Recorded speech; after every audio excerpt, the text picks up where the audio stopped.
Sarahah is a new app where you can anonymously ask for feedback, mostly criticism from different people, and never really know where it came from and perhaps improve your life. That is not the part we are talking about today, because it seems it quietly uploads your contacts up to wherever.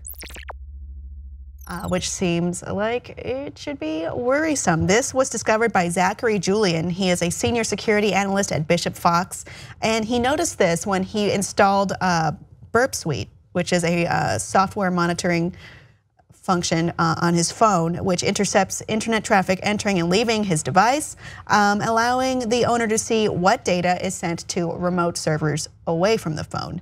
When he launched Sarahah, he found that the app was in the act of uploading private data. He found this also happened on iOS devices, but though a pop-up does come up saying, you know, we need access to your phone, can we have permission?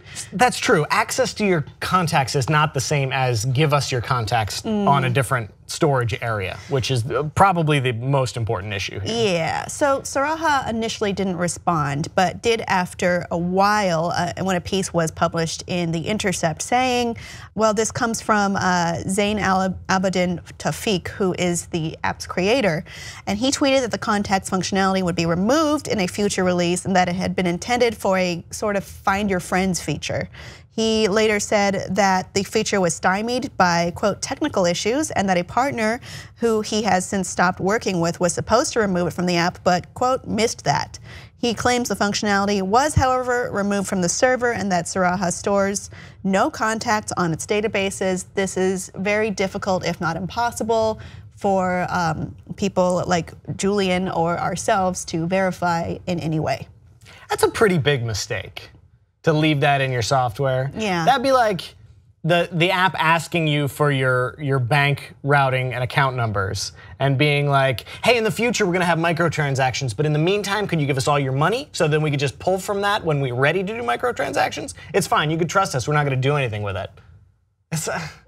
I mean, it's like even if you could trust the company, you can't necessarily trust where the data is being stored. Yeah, just another security risk for all your data. Because it's usually that's the vulnerability where people are able to get into, and you probably didn't authorize this particular action to begin with if you thought you were accessing your contacts, not uploading all of your contacts.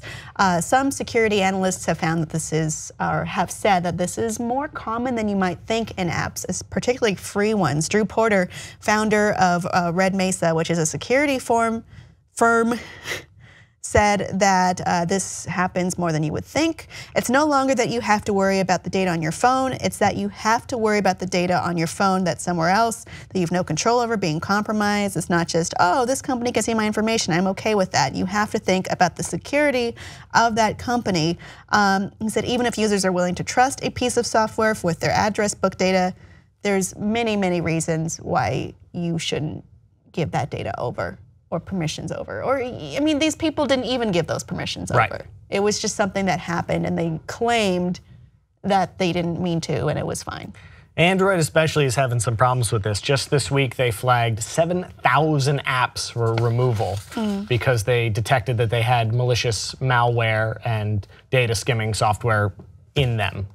So, I mean, say what you want about Apple and their restrictive it also takes a while for updates to go to Androids as well. So a lot of your own safety and security is in your own hands, much like Zachary Julian, who wouldn't have discovered this if he hadn't installed that monitoring software.